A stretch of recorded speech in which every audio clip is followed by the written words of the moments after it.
Ready to dominate your local real estate market and become the go-to agent in your target areas.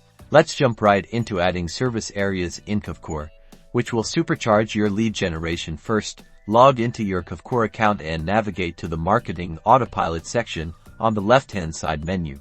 From the Marketing Autopilot drop-down, select Smart Campaigns. Now, on the Smart Campaigns page, look for the Service Areas tab or button.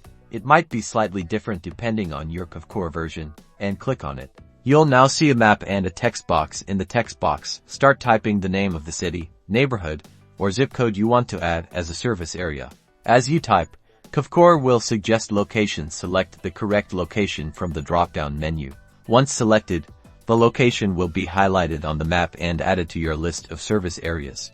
Repeat this process to add all the areas where you want to focus your marketing efforts. Finally, click the Save button, usually located at the bottom of the page, to save your changes, and that's it.